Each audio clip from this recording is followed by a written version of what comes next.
Hi hello welcome to our channel. నేను మీ సిరి. ఈరోజు మనం చెప్పుకోబోయే కథ ఇష్టమైన సకుడ పార్ట్ 66. కథలోకి వెళ్ళే ముందు ఓ లైక్ చేసి కథలోకి వచ్చేయండి, సరేనా? ఇప్పుడే చేయాలి, మరి చేశారు కదా? ఓకే, మరి లైక్ చేసినందుకు థ్యాంక్ యూ. ఇక మనం కథలోకి వెళ్ళిపోదాం. గబగబా డ్రెస్ సర్చ్ చేసుకుని వెంట్రుకపాయి చేవి చెంప మీదుగా కిందకు వదిలేసి అతని వెంట పరిగెత్తింది ధరణి. ఆమె కిందకి వెళ్ళేసరికి అతను ఏం చెప్పాడో తెలియదు, కానీ అందరి ముఖాల్లో సంతోషం. డిన్నర్ బయటే చేస్తాం ఇవాళ అంటూ ధరణికి రెడీ అయ్యే అవకాశం ఏంటి, కనీసం ఇంట్లో వాళ్ళతో మాట్లాడే అవకాశం కూడా ఇవ్వకుండా చేతిని పట్టుకుని లాక్కెళ్ళిపోయాడు గగన్. అతను కార్ స్టార్ట్ చేసి ఆమెను పక్కన కుదేసి ముందుకు ఉరికించాడు. కాళ్ళు పైకి పెట్టుకుని ముడుచుకుని కూర్చుని విండోకి తల ఆనించి ఉంది ధరణి.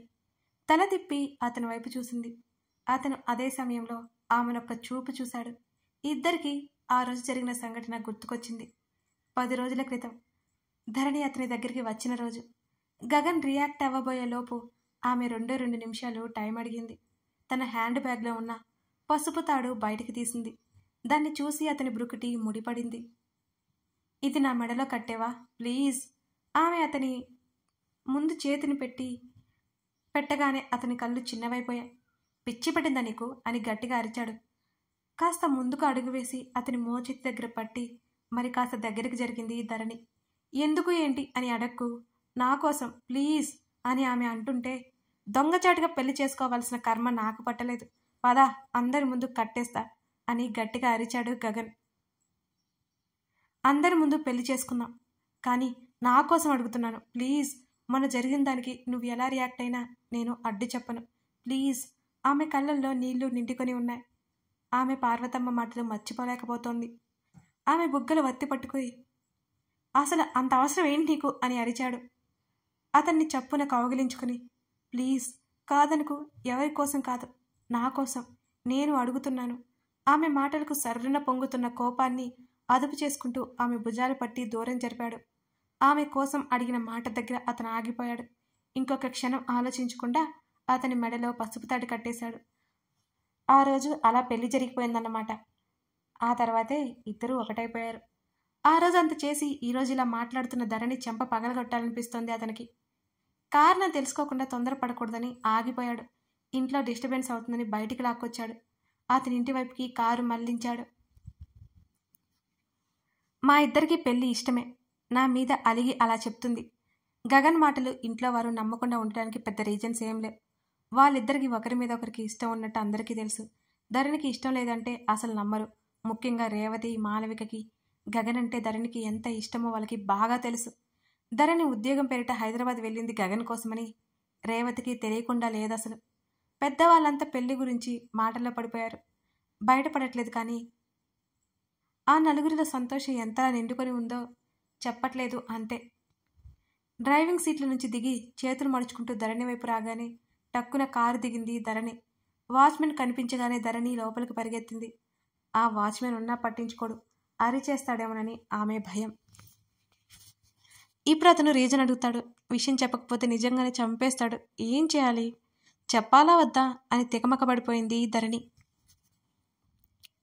కాలు పైకి పెట్టుకుని ముడుచుకుని సోఫాలో కూలబడింది. అతను లోపలికి రాగానే ఏడుపొక్కడే తక్కువ ఆమెకి. తననిప్పుడు కాపాడే వాళ్ళే లేరిక్కడ. పాపం ధరణి. ఇప్పుడే తీసుకొచ్చాడు. డిన్నర్కి చాలా టైం ఉంది అంటే తనకి ఇవాళ మూడినట్టే.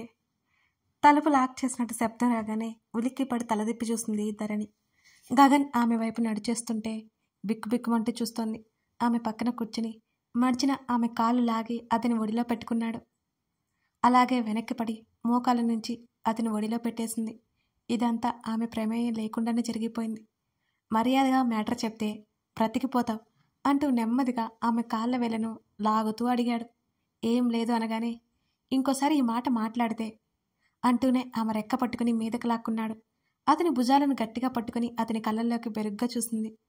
ఫోన్ కాల్ వస్తుంటే ఆమెను ఒడిలోకి లాక్కుని మరో చేత్తో మొబైల్ బయటకు తీశాడు. అతని మెడ చుట్టూ 2 చేతులు బిగించి పడిపోతుంది అనే భయంతో ఆమె పట్టేసుకుంది. అవతల వారు ఏం చెప్పారో అర్థం కాలేదు, కానీ నేను తర్వాత కాల్ చేస్తాను, నాకు పిక్చర్ షేర్ చేయి అని కాల్ కట్ చేశాడు గగన్. ఆమె మెడలో పసుపు తాడు వేలితో బయటికి లాగాడు. పదే పదే దాన్ని అటు ఇటు తిప్పుతున్న అతని చర్యలకు కోపం వచ్చి గట్టిగా పట్టుకుని అతని వైపు చూసింది చిరుకోపంగా ధరణి. ఫోన్కి టింగుమని నోటిఫికేషన్ రాగానే అది చూసి మొబైల్ ధరణి వైపు తిప్పాడు. ఏంటా అన్నట్టు ఆ ఫోను వంక చూసిన ధరణికి కళ్ళకెదురుగా కనబడుతున్న దృశ్యం చూడగానే మరి కాస్త కళ్ళు వెడల్పోయాయి. సంభ్రమాశ్చర్యాలతో ఆ ఫోన్ వంక చూసి అంతలోనే ఉలిక్కిపడ్డట్టు ఫోన్ వదిలేసింది. ఆమె గుండె అదిరిపోతుంటే ఊపిరి భారంగా తీసుకుని ఒడిలో పడ్డ మొబైల్ తీసుకుని సరిగ్గా చూసింది. ఆ ఫోటోలో అమృత ఉంది. ఆమె తల చుట్టూ కట్టి ఉంది. ఆమె హాస్పిటల్ బెడ్ మీద ఉంది. ఆ బెడ్ మీద ఉన్న అది అమృత అని ఆమెకు అర్థమైంది. ఫోన్ నెమ్మదిగా సోఫాలో జార విడిచి అతని వంక చూసింది. అమ్ముకి ఏమైంది? ధరణి అడుగుతుండగానే ఆమె చెంపల మీద నీళ్లు జారిపోయాయి. శుతిమెత్తగా ఆమె చెంపలు తుడుస్తూ ఐ హేట్ టీయర్స్ అన్నాడు అతను. ముందుకు వంగి అతని చొక్కాకి ముఖమంతా తుడిచేసుకుంది ధరణి. అమ్ము హైదరాబాద్లో ఉందా? ఆమె స్వరం వణుకుతుంటే అతని మెడ దగ్గర ముఖం దాచుకుంది ధరణి. ఆమె కన్నీళ్లు తాకుతుంటే ఇరిటేట్ ఫీల్ అయిపోయాడు గగన్. ఏదో ఒక మూలకు పోయి ఏడ్చి తీరిగ్గరా అని చిరాగ్గా అరిచాడు. ఉక్రోషంగా కళ్ళు తుడుచుకుని అతని వైపు చూస్తూ చెప్పవేం నువ్వు అని అడిగింది ధరణి. ఉంది, మనవాళ్లే ఉన్నారు అక్కడ అని అన్నాడు. ఆ మాటతో చెప్పలేనంత రిలీఫ్ కలిగింది ధరణికి. అసలు ఏమైంది అమ్ముకి అని అంది ఏడుపొస్తుంటే బలవంతంగా ఆపుకుంటూ. యాక్సిడెంట్ అన్నాడు అతను. ఆమె నేత్రాలు మరింత వెడల్పై ఒక్కసారిగా ఉలిక్కిపడింది ఆ మాటకి. యాక్సిడెంటా? అంటే అమృత ఎవరితోనూ వెళ్ళిపోయిందనేది ఆ విషయం అబద్ధమా? ఆమె అదే ఆశ్చర్యంతో అడిగింది. తను లేస్తే గాని తెలియదు. అతనికి తాకి చిరాకు పడుతున్న జడను మరోవైపుకి వేశాడు. అమృతకి ఏం కాదు కదా, సేఫ్ అనగానే అతడిని గాఢంగా కౌగిలించుకుంది ధరణి. థ్యాంక్ యూ అంటూ చాలా రిలాక్స్ ఫీల్ అయిపోయింది ధరణి. ఒక క్షణం కూడా ఆమెను అలా ఫీల్ అవ్వనివ్వకుండా రెక్కపట్టి అవతల పడేశాడు గగన్. అదిరిపడి సోఫాలో పడిపోయి ఆశ్చర్యం, అయోమయం, ఉక్రోషం కలగలిపి చూసింది అతని వైపు. స్పీక్ అవుట్ అతను ఈసారి గట్టిగా అరవడంతో తల అడ్డంగా ఊపింది ఏం లేదన్నట్టుగా. మరుక్షణం చెంప మీద చేయి పెట్టుకుని ఏడుపు మొహం వేసింది Dharani. I will kill you idiot, ఇంతకంటే పేషెన్సీ నాకు లేదిక అంటూ మరొకటి ఇవ్వబోయేసరికి ధరణి నోరు విప్పింది. ఉదయ్ కలిశాడు అనగానే అతని బ్రుకుటి ముడిపడింది. అతను కొట్టిన మరో దెబ్బకి ఆమెకి ముల్లోకాలు కనిపించాయి. ఈసారి పెదవి ముందుకు పెట్టి ఏడుస్తోంది. కొట్టాలా చంపాలా నిన్ను? గట్టిగా అరవడంతో ముడుచుకుపోయింది ధరణి. ఆ వెధవ ఇంటెన్షన్ అంటే కూడా నీకింకా అర్థం కాలేదా? ఈడియట్ గర్ల్ గద్దించాడు భయంగా చూస్తూ ఏడుస్తుంటే. ఏయ్ మాట్లాడు, కమాన్ టెల్ మీ అని అరిచాడు. ధరణి నోరు విప్పకపోతే చంపేస్తాడని అర్థమై చెప్పడం మొదలుపెట్టింది. అమృత గురించి అని అనగానే ఉదయ్ని మీట్ అవ్వడానికి ఆ రోజు వెళ్ళింది ధరణి వెళ్ళడం ఆలస్యం. ఉదయ్ కాఫీ ఆఫర్ చేశాడు. ఆమె రిజెక్ట్ చేసింది. అమృతని చూశారు అన్నారు కదా, ఎక్కడ ఉందో చెప్పండి ప్లీజ్. ఆమె తొందర చేసింది. చెప్తే నాకేంటి? ఉదయ్ మాటలకు ఆమె కళ్ళు చిన్నవైపోయాయి. ఏం మాట్లాడుతున్నారు? ఎక్కడో అతను మంచివాడు, అనవసరంగా తన మీద ఆశలు పెట్టుకుంటున్నాడు అనే ఆలోచనలో ఉన్న ధరణికి అతని మాటలు వినగానే చిరాకు వేసింది. ఐ లవ్ యూ ధరణి. ఉదయ్ క్షణమాలస్యం చేయకుండా చెప్పాడు ఆ మాట. ఒక్కసారిగా జిగుప్సగా అనిపించి అతని వైపు వికారంగా ముఖం పెట్టుకొని చూసింది ధరణి. ఈ విషయం నీకు తెలుసని నేను అనుకుంటున్నాను. నాకు ఆల్రెడీ తెలుసు అని నవ్వి పెళ్లి చేసుకుంటావా నన్ను అని అడిగాడు ఉదయ్. నో, ఆమె ఒక్క క్షణం ఆలోచించకుండా చెప్పింది ఆ మాట. ఎందుకు వద్దు? అందంగా ఉంటాను, ఆస్తి ఉంది, ఎందుకు చేసుకో నన్ను? అతను కోపంగా చూశాడు ఆమె వైపు. అది నా పర్సనల్, నీకు చెప్పాల్సిన అవసరం నాకు లేదు. ఏమాత్రం తగ్గకుండా జవాబిచ్చింది ధరణి.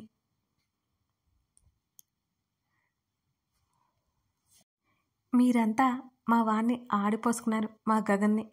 పెళ్ళికి ముందు హమ్మ అనుకుంటూ జమ్మండి జమ్ మా గగన్ ఇక్కడ. ఇక కథలోకి వెళ్ళిపోదాం. ధరణి మాటలకి ఉదయ్ గట్టిగా నవ్వాడు. అయితే నీ ఫ్రెండ్ అమృత గురించి నీకు అక్కర్లేదా అని పొగరగా చూశాడు. ఆ మాటకి సీరియస్గా చూసింది ధరణి. నీకు అమృత గురించి తెలియదు, కావాలని వచ్చి ఇక్కడ మాట్లాడుతున్నావు అంటూ బ్యాగ్ తీసుకుని లేవబోతుంటే, నువ్వు నమ్మకపోతే నీ ఇష్టం, అమృత ఎక్కడుందో నాకు తెలుసు, నువ్వెలాగూ నమ్మవు అని వీడియో కూడా తీసుకువచ్చాను అంటూ అమృత ఒక గదిలోకి వెళ్తున్న వీడియో చూపించాడు ఉదయ్. ధరణి కంగారుగా చూసింది ఆ వీడియో వైపు. అంటే అమృత హైదరాబాద్లోనే ఉందా? అమ్ము ఎక్కడుందో చెప్పు ప్లీజ్. తన వాళ్ళంతా తన కోసం చాలా బాధపడుతున్నారు. ధరణి ఉదయ్ని రిక్వెస్ట్ చేసింది. ఉదయ్ వింటాడా? నీకు అమృత గురించి కావాలంటే నువ్వు నన్ను పెళ్లి చేసుకోవాలి. డిస్గస్టింగ్. ధరణి చిరాగ్గా చూసింది. ఆమె అసహ్యపు చూపులు భరించలేనట్టుగా అమృత నీకు కావాలంటే నువ్వు నన్ను పెళ్లి చేసుకోవాలి అని అన్నాడు బల్లగుద్ది మరి. No way. నువ్వు చెప్పకపోతే నేను తెలుసుకోలేను అనుకుంటున్నావా? ధరణి అతని బెదిరింపులకి అసలు ఏమాత్రం భయపడలేదు. నీ వెనుక వాడున్నాడనే కదా అంత పొగరు అని గగన్ని ఉద్దేశించి అన్నాడు ఉదయ్. సందేహమా? ఆమె కూడా పొగరుగా బదిలిచ్చింది ఉదయ్తో. అమృత నా దగ్గర ఉంది, ఏం చేస్తావు? ఉదయ్ ముందుకొచ్చి చెప్పాడు. ధరణి అతని వైపు ఆశ్చర్యంగా చూసింది. ఏం మాట్లాడుతున్నావు? నీ దగ్గర ఉండడం ఏంటి అని అడిగింది. అమృత నా దగ్గర ఉంది అని అదోలా నవ్వి, అమృత సేఫ్గా ఉండాలంటే నువ్వు నన్ను పెళ్లి చేసుకోవాలి. అసలు నీ వల్లే అమృత నా దగ్గర ఉంది అని గట్టిగా నవ్వాడు. ధరణి అతని వైపు భయంగా చూసింది. నా వల్ల అమృత నీ దగ్గరికి ఎలా వచ్చింది? ధరణికి అర్థం కాలేదు నిజంగానే. నీకోసం వస్తే నేను కిడ్నాప్ చేశానులే. నువ్వు నన్ను పెళ్లి చేసుకుంటే అమృత క్షేమంగా ఉంటుంది. లేకపోతే నా చేతుల్లో అంటూ ఒక చేతిలో మరొక చేయి వేసి చేతులు రబ్ చేసుకుంటూ ధరణి వైపు చూశాడు. అప్పటికే ఆమెకు చెమటలు పట్టిపోయాయి. నువ్వు ఏమైనా చేసుకో, నిన్ను పెళ్లి చేసుకోవడం జరగని పని ఆమె గట్టిగా చెప్పింది. ఉదయ్ ఎవరికో వీడియో కాల్ చేసి అమృతని చూపించాడు. అతను అమృత మెడ మీద కత్తి పెట్టి చూపించాడు. ధరణి గుండె అదిరిపడింది. గగన్తో నువ్వు క్లోజ్గా కనిపించిన మరుక్షణం అమృత చచ్చిపోతుంది. ఈ విషయం నువ్వు లీక్ చేయగానే గగన్ అమృతను వెతుక్కుంటూ వస్తాడు. ఆలోపు అమృత ప్రాణాలు గాలిలో కలిసిపోతాయి, పోయి ఉంటాయి కూడా అని రాక్షసంగా అన్నాడు. నువ్వు అలా చేస్తే నిన్ను చంపేస్తాడు. ధరణి భయంతో కోపంగా అరిచింది. నీ వల్ల అమృత చచ్చిపోతుంది అని కూల్గా చెప్పి, నువ్వు జీవితాంతం అమృతను తలుచుకుని ఏడుస్తూ ఉండు. నీ వల్లే కథ చస్తుంది, నేను చచ్చినా పర్లేదు అని అన్నాడు ఉదయ్. ధరణికి ఏం చేయాలో అర్థం కాలేదు. శరీరం అంతా చిరుచెమటలు పట్టేశాయి ఫుల్లుగా. వాళ్ళిద్దరికీ పెళ్లి జరిగిందని తెలిసిపోతే ఉదయ్ అమృతను చంపేస్తాడా అని భయం వేసింది. అతనంత రాక్షసుడని అప్పుడే అర్థమవుతోంది ఆమెకి. నీ ఫోన్ నా కంట్రోల్లోనే ఉంటుంది, గుర్తుంది కదా? నువ్వు గగన్ దగ్గర లీక్ చేసిన మరుక్షణం అమృత ప్రాణాలు గాల్లో కలుస్తాయి అని సీరియస్గా చెప్పాడు ఉదయ్. చెప్పను అన్నట్టు ధరణి తల అడ్డంగా ఊపింది. చెప్పాను కదా, నువ్వు గగన్తో క్లోజ్గా ఉండడం జరిగిందా? అమృత ఏమవుతుందో ఇక నీకే తెలియాలి అని నవ్వాడు. ధరణి ఇక మాట్లాడలేదు. అమ్ముని వదిలే, నీకెంత డబ్బు కావాలో ఇచ్చేస్తాను. ధరణి బ్రతిమాలుతుంటే, ఏయ్ చీప్గా కనిపిస్తున్నానా నీకు నేను అని అరిచాడు ఉదయ్. నాకు నువ్వు కావాలి, అర్థమైందా? నువ్వు మాత్రమే కావాలి అని అన్నాడు. ధరణి వెంటనే పైకి లేచి బయటకు పరిగెత్తింది. ఆమె వెంటనే నడిచాడు ఉదయ్. ఇంటి దగ్గరలో కావడంతో నడుచుకుంటూ వచ్చిన ధరణి వేగంగా అడుగులు వేస్తుంటే, అమృత ప్రాణాలను గుర్తుపెట్టుకో ధరణి, నువ్వు గగన్ కలవకూడదు. చెప్పాను కదా, నీ ఫోన్ నా అండర్లోనే ఉంది అని నవ్వాడు. ధరణికి పిచ్చి పట్టినట్టు అనిపిస్తుంటే ఇంటికి బయలుదేరింది ఆమె. తన వల్లే అమృత ఉదయ్కి దొరికిపోయింది. కాదు, తన కోసం అమృతని ఎరవేశాడు. ఏం చేయాలో ధరణికి అర్థం కాలేదు. ఆ రోజు సాయంత్రం గగన్ కాల్ చేస్తుంటే ధరణి లిఫ్ట్ చేయలేదు. ఆ విషయం అతనితో చెప్పాలనిపిస్తున్నా ఉదయ్ ఏం చేస్తాడో అనే భయం ఉంది ఆమెలో. ఆమె అమృతని చూపించమని ప్రతిసారి ఉదయ్ చూపించాడు. ఉదయ్ దగ్గర అమృత ఉందని ధరణికి అర్థమైంది. ఆమె కన్ఫర్మ్ చేసుకుంది. తన వల్ల అమృతకి ఆ పరిస్థితి రావడం ఆమె భరించలేకపోయింది. గగన్ ఎన్ని కాల్స్ చేస్తున్నా రెస్పాండ్ అవ్వలేదు. సడన్గా పెద్దవాళ్ళంతా పెళ్లి గురించి మాట్లాడుకుంటుంటే ఆమెకి ఏం చేయాలో అర్థం కాలేదు. తను పెళ్లికి ఒప్పుకుంటే అది ఉదయ్కి తెలిసిపోతుంది. అమృతని ఏం చేస్తాడు? గగన్ ఇంటికి వచ్చే వరకు ఆమెకు ప్రశాంత లేకుండా పోయింది. అతను ఎంత అడిగినా ఆమె చెప్పలేకపోయింది. అసలు కారణం ఇదే. అతను చంపినా చెప్పేది కాదేమో. అమృత అతని దగ్గర ఉండడం చూసి ధైర్యం వచ్చేసి బయటపడింది. జరిగిందంతా చెప్పి గగన్ వైపు చూసింది ధరణి. అప్పటికే అతని ముఖం కోపం తాలూకా కందిపోయింది. అతడి దవడ కండరాలు బిగించి ఉండడం చూసి ఆమె ఆదిరిపడింది. ధరణి మెడపట్టుకుని ముఖాన్ని ముందుకు లాక్కొని, మెంటల్, వాడు బెదిరిస్తే బెదిరిపోతావా? చెప్పాలి అని తెలీదా? చదువుకున్నావుగా, ఆ మాత్రం బుద్ధి లేదా అని పళ్ళునూరుతో అడిగాడు గగన్. అతని పట్టుకి నొప్పితో పాటు కన్నీళ్లు తిరిగే ధరణికి. కళ్ళల్లో నీళ్లు చూసి ఏం పట్టినట్టు కఠినంగా ఉన్నాడు. వాడు ఏం చేయమన్నా చేస్తావా అని అరిచాడు. ఏం చేయను నేను, ఒక ప్రాణం తీస్తాను అంటే పట్టనట్టు ఊరుకోనా?